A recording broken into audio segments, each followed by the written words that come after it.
We talked a lot about making this car very iconic and heroic. You know, today's car has a very brutal kind of design aspect to it, and we wanted this to be more voluptuous, more heroic, more beautiful. As much as the electronic world lets us be more efficient, lets us refine things a lot more, and lets us work over what we call bogey points a lot quicker, at the end of the day, we still want to have and create something that we can physically touch. We decided we had done this clay and we had spent a lot of time in the electronic world. Ralph tasked us with creating a foam property to help really show what this new car was all about. So from that point, we actually created a aluminum armature, put foam pieces on it, and actually milled the Viper out. The thing that we wanted to convey with this model is we wanted to make it beautiful, obviously, to demonstrate how beautiful this car can be. But every element on this car is functional. It's first and foremost, it is functional. The NACA duct, you know, we looked back to, you know, the original 96 GTS and, you know, the shapes that were on there, and, you know, how can we evolve that onto this car? The vents on the hood, they're functional. The car needs it to breathe, but they truly are functional. The double bubble roof, again, it's another iconic Viper element, you know, but it actually gives clearance for someone wearing a helmet on the inside. One of the elements that we really wanted to focus on was capturing a different proportion than today's car. Being that it's derived from the last generation vehicle, we wanted to make sure that we kind of gave this a different proportion read. One of those elements that we were able to capture that was the DLO, and we integrated this rear brake duct, which really drew the proportion of the car out. Also the backlight, the touchdown of the backlight to the deck lid was something that we really played up that dramatic proportion as well. Another element that was a very big key element was the widow's peak that we call it, which actually kind of visually extends the roof line. It really draws it back as well, and it kind of lets the line just continue to go around the car. One more element that makes it very voluptuous and beautiful. You know, obviously this is very much a Viper thing to have those really kind of stout hips on the car, the extreme Coke bottle into the gill, through the body into the door, as well as the side exhaust. The side exhaust definitely is a Viper Q.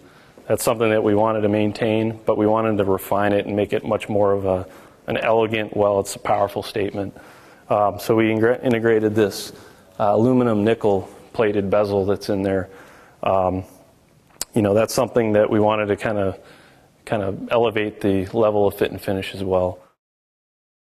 So these are models that were done by the lighting supplier. These we have done to prove out not only the actual lighting technology that we've put into these, but also just to evaluate the gaps, the fit and finish, the quality of the parts lining together, and get a real sense of what these lights are going to look like out on the road. When we get these, one of the first things we do is we take them in a dark area where we can really stand back from them, almost like we're seeing this vehicle come down the road. So like any other SRT, Viper is no different, where we really wanted to have this lighting signature very distinctive for Viper. As I mentioned earlier, this has very much that serpent eye quality to it.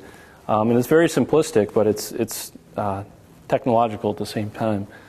So what I could show you here is the daytime running lamp that you're going to see down the road. And this is very much a 360-degree lamp where it has a very interesting front view, but it also has a very interesting side view as you kind of wrap around the vehicle. So it has a very strong presence to it. There's going to be no mistake what this vehicle is in your rearview mirror.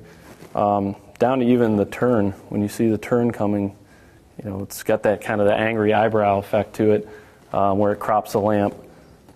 And this is the low beam. This is basically with the DRL and the low beam on. This is the kind of the visual presence that you're going to see in the vehicle. So once again, the Viper is we've had a very much beautiful exterior that's very much controlled. We really wanted this vehicle to have a lot of secondary levels of detail, lighting being one of them, where we really showcase the technology, use it in a simplistic way, and very pure functional way to handle it as well. Talking about the tail lamp, this as well is kind of a good way for us to really evaluate the fit and finish of the back end of the vehicle. One thing we did here was, as you saw with the the foam property, that was a GTS price class, where this will be the core package, which gets a body color tail lamp surround. And this was good because we're able to read the gaps, see how the overslam to the deck lid, how all that stuff lines up is very important to us to make sure that we really get the level of fit and finish on this vehicle. So with this tail lamp, which is full LED, we really want it to be very simple, very pure, very much like the rest of the vehicle in character with keeping this functional purity. This has several LEDs for the tail stop, which I can show you here. So it has almost like this crushed glass effect to it.